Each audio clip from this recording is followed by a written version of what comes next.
Hello everyone, welcome once again to Hello Psychologist.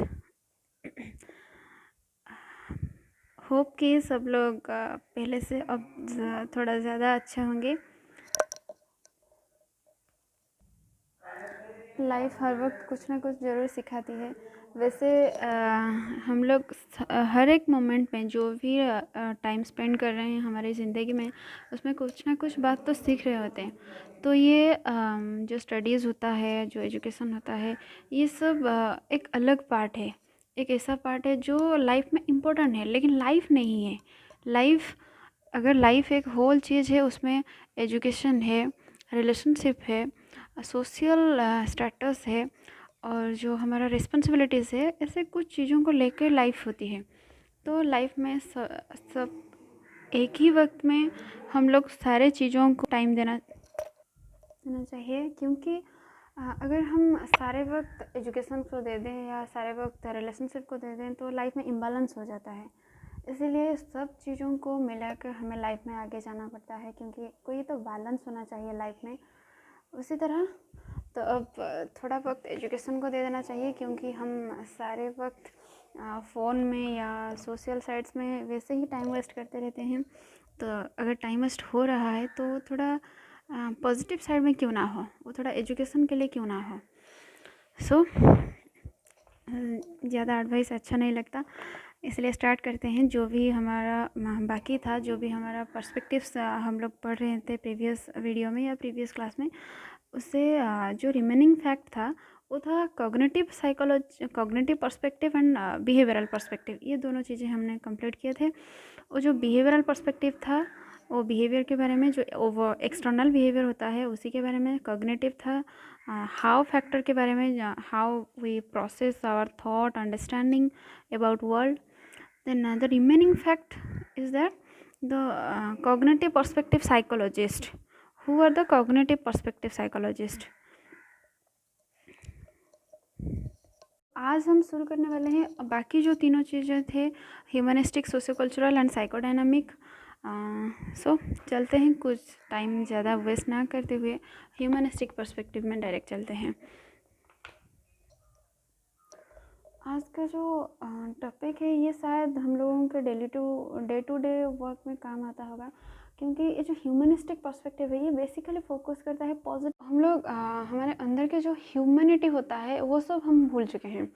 उसी तरह उसी को ज़्यादा फोकस में रखने के लिए ये ह्यूमनिस्टिक पर्सपेक्टिव का डिस्कवर हुआ था। जैसे ये ज़्यादा फोकस पॉजिटिव और ह्यूमनिस्टिक एटीट्यूड पे करता है, क्योंकि हम लोग फ्यूचर को ठीक करने में, फ्यूचर को ज़्यादा अच्छे करने में इतने लगे पड़े हैं कि हम लोग प्रेजेंट को भूल जाते हैं। हम लोग ये भूल जाते हैं क्योंकि ये जो चीज़ें हम कर रहे हैं, ये जो फ्यूचर को ठीक करने के लिए हम जो काम कर रहे हैं, ये किसके लिए कर रहे हैं? खुद के लिए ही तो। खुद के लिए जो काम कर रहे हैं उसमें अगर खुद को ही टाइम ना दे पाएँ, खुद को ही इग्नोर, तो प्रेजेंट की सोसाइटी, ये जो आज का जो सोसाइटी है, इसके डिमांड के हिसाब से हम लोगों को सिर्फ हम लोग इनकम कर रहे हैं, फिनेंशियली ठीक हो रहे हैं, लेकिन साइकोलॉजिकली हो या अंदर से हो, हम लोग कोई भी ठीक नहीं है। सो जब हम लोगों का क्रिएचर हुआ था, जब हम लोग क्रिएट हुए थे, तब हम ऐसे नहीं थे। भगवान ने हमें जब क्रिएट किया, जो इनबिल्ट फैक्टर है हम लोगों के बीच में, वो नेचुरली गुड होता है, फ्रेंडली होता है। हम लोग अंदर से अच्छे ही होते हैं, फ्रेंडली ही होते हैं। लेकिन हम लोगों के वो जो टाइम मैनेजमेंट, आज का काम करने का तरीका, ये सब चीज़ें हमें बिल्कुल भी बदल दिए हैं। हमें ऐसा बना दिया है कि जैसे हम लोग कोई भी सिचुएशन हो, पॉजिटिव हो या नेगेटिव हो, हम लोग बहुत ज़्यादा रिएक्ट करते हैं, नेगेटिवली रिएक्ट करते हैं। कोई भी चीज़ें हम समझते नहीं हैं। हम लोग ये सोचते हैं कि कोई दूसरा हमें समझे, कोई दूसरा हमें पॉजिटिवली बिहेव करे, पर ये नहीं कि हम कोई दूसरे लोगों को या कोई अदर जो होते हैं हम लोगों के सामने जो होता है, हम लोगों के अपोजिट में जो होता है, उनको हम एक्सेप्ट करें।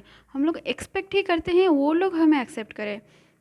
हम लोग ऐसा बिहेवियर नहीं बनाते जो कोई हमें एक्सेप्ट करे, या हम लोग ऐसा बिहेवियर नहीं बनाते जैसे किसी के बारे में जानने के बाद, अगर किसी को हम जान चुके हैं कि वो क्या है क्या नहीं है, सारे चीज़ों को जानने के बाद अगर सपोज एक एग्जांपल ले लीजिए। जैसे कि एक इंसान है, जिसके होल हिस्ट्री हमें पता है, वो शायद क्रिमिनल है या कुछ भी है, वो थोड़ा नेगेटिव है, जो कि हमारे प्रिंसिपल के अगेंस्ट है। जो हम जैसे नहीं है वो बिल्कुल वैसा ही है, हमें जैसा जैसा पसंद नहीं है वो बिल्कुल वो इंसान बिल्कुल ऐसा ही है। अगर कोई भी इंसान के बारे में हम इतने सारे इन्फॉर्मेशन जान चुके हैं या इतने डिटेल में हम जान चुके हैं, उसके बाद अगर हम किसी इंसान को एक्सेप्ट कर सकते हैं या किसी इंसान को पॉजिटिवली रिस्पॉन्ड कर सकते हैं, तो उसे हेल्दी पर्सनालिटी कहते हैं। उसे हेल्दी पर्सनालिटी कहते हैं, जिसके ज़रिए हम कोई भी इंसान को एक्सेप्ट करते हैं, पॉजिटिवली एक्सेप्ट करते हैं, फ्रीडम देते हैं। अगर कोई कुछ भी चूज कर रहा है, जैसे हम लोग एक्सपेक्ट करते हैं, हम लोगों के जो फ्रेंड होते हैं, जो हम लोगों के सराउंडिंग में होते हैं, हम सब एक्सपेक्ट करते हैं हम जैसे हम हैं वो हमें ऐसे ही बिहेव करें। वैसा नहीं है कि वो जैसे बिहेव कर रहे हैं हम वैसा एक्सेप्ट करें, वैसा नहीं है। जैसे हम हैं उन्हें भी उसी तरह बिहेव करना होता है।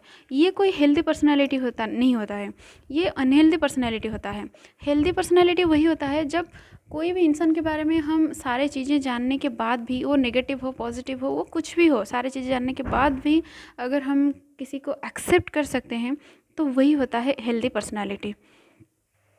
हम लोगों के पास फ्रीडम होता है खुद के थॉट्स या खुद के पर्सनालिटी को कंट्रोल करने के, खुद के बिहेवियर को कंट्रोल करने के, और पॉजिटिव एक्शन शो करने के लिए हम लोगों के पास फ्रीडम होता है, या हम लोगों के हाथ में वो रिस्पॉन्सिबिलिटी होता है कि हम लोग अपने बिहेवियर को कैसे कंट्रोल करें, कैसे पॉजिटिवली दूसरों को बिहेव करें। ये सब हमारे हाथ में है। लेकिन जब बात दूसरों की आती है, ये सब हमारे हाथ में नहीं है। अगर बात दूसरों की है और हमारे हाथ में कुछ है, तो वो है एक्सेप्टेंस। कैसे दूसरे लोगों को या कोई जो हमारे सराउंडिंग में है, कैसे उन्हें एक्सेप्ट करें। यही जो टोटल प्रोसेस है हम लोगों को इनबिल्ट या अंदर से अच्छे रहना है और दूसरों को एक्सेप्ट करना है, पॉजिटिव और ह्यूमनिस्टिक एटीट्यूड मेंटेन करना है सोसाइटी को लेकर। ये सारे चीज़ें ह्यूमनिस्टिक पर्सपेक्टिव में आता है। तो ह्यूमनिस्टिक पर्सपेक्टिव में और एक इम्पॉर्टेंट इन्फॉर्मेशन है, जो है टू थ्योरी आता है ह्यूमनिस्टिक पर्सपेक्टिव में, जो है Rogers theory, Rogers self theory. Another one is Maslow self actualization theory. Roger self theory और मास्लो सेल्फ एक्चुअलाइजेशन, ये दोनों थ्योरी ह्यूमनिस्टिक पर्सपेक्टिव में आता है। और ये दोनों को, ये जो रोजर्स और मास्लो है, Carl Roger and Abraham Maslow, ये दोनों ह्यूमनिस्टिक पर्सपेक्टिव में आते हैं। तो चलते हैं नेक्स्ट पर्सपेक्टिव में, जो है सोशियो कल्चरल पर्सपेक्टिव। ये नाम ही डिफाइन कर लेता है कि ये पर्सपेक्टिव क्या होता है। Socio cultural means society and culture. Definition ऐसा ही है कि by product of the interaction of society and culture. Society और कल्चर ये दोनों मिलकर जो पर्सपेक्टिव हमारे बीच में क्रिएट करते हैं, हमारे अंदर में जो पर्सपेक्टिव सोसाइटी और कल्चर के इन्फ्लुएंस से आता है, उसे सोशियो कल्चरल पर्सपेक्टिव कहते हैं। जो भी इंसान होता है, ये जो बिहेव करता है, ये जो पर्सपेक्टिव्स, ये जो थॉट प्रोसेस रखता है अपने दिमाग में, ये दोनों चीज़ों से आती है। एक सोसाइटी होता है, एक कल्चर होता है। अगर किसी को हम जज कर रहे हैं उसके कल्चर को ना जाने बिना, तो वो बिल्कुल सही नहीं होता है। जैसे कि अगर कोई दो ही इंसान है, अगर इसका ड्रेसिंग सेंस अलग है, शायद ये साड़ी में है और ये शर्ट्स में है, तो हम लोग जब जज कर रहे हैं कि ये गलत है ये सही है, ये बिल्कुल गलत है। कि हम लोग जानते नहीं है कि ये कौन से कल्चर से आई है और ये कौन से कल्चर से आई है। अगर ये वेस्टर्न कल्चर से आई है और ये ईस्टर्न कल्चर से आए हैं, अपने अपने कल्चर के अकॉर्डिंगली लोग पर्सपेक्टिव रखते हैं, अपने अपने कल्चर के अकॉर्डिंगली बिहेव करते हैं। उसी के हिसाब से जब हम किसी को जज कर रहे हैं, तो इम्पोर्टेंट है उसके सोसाइटी के बारे में जानने का और इम्पोर्टेंट है कल्चर के बारे में जानने के लिए, क्योंकि ये दोनों चीज़ें मिलकर ही एक इंसान को अपने अंदर में जो पर्सपेक्टिव बियर करता है, वो दोनों चीज़ें मिलकर ही बनाती है सोसाइटी और कल्चर। हम लोग जो भी सोसाइटी से बिलोंग करेंगे, जो भी इंसान हम हैं, जो भी आप हैं, आप जो भी सोसाइटी से बिलोंग करेंगे, आपका थॉट प्रोसेस उसी तरह ही होगा। अगर आप कोई अर्बन एरिया में रह रहे हैं या कोई रूरल एरिया में रह रहे हैं, तो उसके अकॉर्डिंगली ही आपको प्रोसेस होगा, आपका थॉट प्रोसेस होगा या पर्सपेक्टिव होगा। So socio cultural perspective all total ये कह रहा है कि सोसाइटी और कल्चर आपका जैसा होगा, ऑल टोटली आपका एनवायरनमेंट जैसा होगा, आपका कल्चर जैसा होगा, आप ट्रेडिशन जैसा होगा, आपका बिलीफ सिस्टम जैसा होगा, ये सारी चीज़ें मिलकर आपके पर्सपेक्टिव वैसा ही बनाएंगे। तो चलते हैं साइकोडायनामिक पर्सपेक्टिव में। साइकोडायनामिक पर्सपेक्टिव ये क्या डिफाइन करती है? साइकोडायनामिक पर्सपेक्टिव एक इम्पोर्टेंट नाम याद रख लीजिएगा, फ्रॉयड, सिगमंड फ्रॉयड, जो कि आपको साइकोलॉजी के पहले से क्लास लेकर आपके फर्स्ट क्लास से लेकर लास्ट क्लास तक, जब तक आप साइकोलॉजी के नाम सुनेंगे, ये जो इंसान है इनके बारे में आप हमेशा सुनेंगे, ये जो फ्रॉयड हैं। So psychodynamic perspective was developed by Sigmund Freud, S Freud और सिगमंड फ्रॉयड, और सिर्फ आप फ्रॉयड ही कह लीजिए। साइकोडायनामिक पर्सपेक्टिव क्या डिफाइन करती है? Systematic study of psychological forces that अंडरलाई human behaviour, feelings and emotions. जो भी चीज़ें होती है, जो हम जैसे बिहेव कर रहे हैं, हम लोगों का जो इमोशंस होता है, जो फीलिंग्स होता है, उसके अंदर में कोई तो बात होता है, कोई तो चीज़ होती है जो ये सारे चीज़ों को कंट्रोल करती है, ये सारे चीज़ों को ये जो हम रेस्पॉन्ड कर रहे हैं, इनका कोई तो रीज़न होता है। वो जो रीज़न होता है वो साइकोडायनामिक पर्सपेक्टिव होता है। साइकोडायनामिक पर्सपेक्टिव वही चीज़ों को डिफाइन करती है, वो चीज़ों को निकालती है कि क्यों एक इंसान ऐसा बिहेवियर दिखाता है, ऐसा फीलिंग्स रखता है, क्यों ऐसा एक इंसान ऐसा इमोशंस बियर करता है। और क्या करता है साइकोडायनामिक पर्सपेक्टिव? एक इंसान को मोटिवेट करता है। जो बिहेवियर हम जो रिएक्ट कर रहे हैं, एक सिचुएशन को जो हम रेस्पॉन्ड दे रहे हैं, ये जो रेस्पॉन्स होता है ये क्रिएट करता है साइकोडायनामिक पर्सपेक्टिव। साइकोलॉजिकली हम कैसे ये क्रिएट करते हैं, कैसे ये रिएक्ट करते हैं, इसके ऊपर किसका कंट्रोल होता है, ये सारे चीज़ें साइकोडायनामिक पर्सपेक्टिव में आता है। सो सिगमंड फ्रॉयड ने क्या किया है साइकोडायनामिक पर्सपेक्टिव में, और डिफाइन किए हैं, डिवाइड किए हैं पर्सनालिटी को, वो पर्सनालिटी को डिवाइड किए हैं। सो फ्रॉयड के हिसाब से पर्सनालिटी को 3 स्ट्रक्चर में डिवाइड कर दिए हैं फ्रॉयड ने, जैसे id, ego, super ego. Id, ego, super ego, ये तीनों स्ट्रक्चर पर्सनालिटी को डिफाइन करती है। Personality divided into 3 structure. So id क्या होता है? ईड होता है प्लेजर और डिज़ायर। जैसे कि अगर याद कर लेते हैं तो एक इंसान के ये जो इमेजिनेशन है, एक इंसान के एक साइड नेगेटिव थॉट्स होता है, एक साइड पॉजिटिव थॉट्स होता है, एक साइड नेगेटिव और एक साइड पॉजिटिव, बीच में इंसान होता है जो बैलेंस करता है कि कौन से सिचुएशन में किसे लाना है, नेगेटिव थॉट्स कौन से सिचुएशन में लाना है, पॉजिटिव थॉट्स कौन से सिचुएशन में लाना है। ये जो ईड होता है इसे हम नेगेटिव थॉट्स में रखते हैं, और जो सुपर ईगो होता है ये पॉजिटिव थॉट्स में रखते हैं। ईड और सुपर ईगो, और ईगो एक ऐसा चीज़ है जो बैलेंस करता है, जो सिचुएशन अकॉर्डिंगली बिहेव करता है, सिचुएशन अकॉर्डिंगली डिसीजन लेता है। सो ब्रीफली थोड़ा और ज़्यादा डिस्कस कर लेते हैं ईड क्या होता है। ईड होता है प्लेजर प्रिंसिपल और प्लेजर और डिज़ायर। जो भी चीज़ें हमें खुशी देती है, जो भी चीज़ें हमारे मन में आता है, जो भी हमें जो हमें चाहिए होता है, वो सब सारे चीज़ें हम लोग खुद के हिसाब से जब करते हैं वो ईड के कंट्रोल में होता है। जो ग्रेटिफिकेशन के लिए करते हैं, खुद के सेटिस्फेक्शन के लिए करते हैं, वो ईड में आता है। सो इसीलिए हम ईड को नेगेटिव साइड देते हैं कि वो जो मन में आया वो करने के लिए ईड होता है।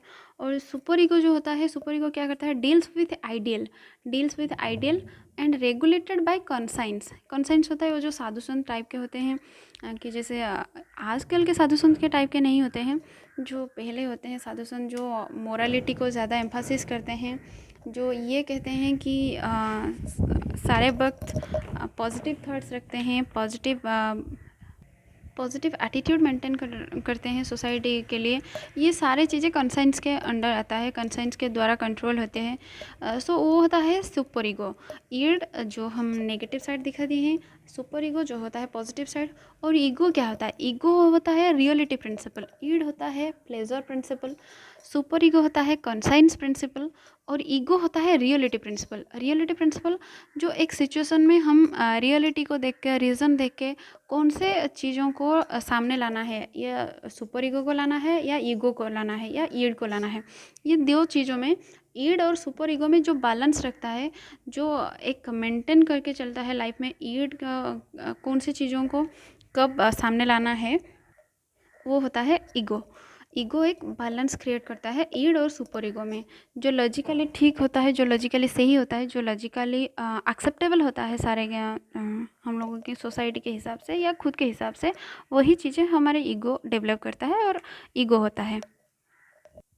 सपोज़ एक सिचुएशन ऐसा है जिसमें हम नेगेटिव थॉट्स रखना ज़रूरी है, तो उस टाइम में हमें ईड को ज़्यादा सामने लाने का सही होता होगा। तो इसीलिए ईगो डिसाइड करता है ईड सामने आएगा या सुपर ईगो सामने आएगा।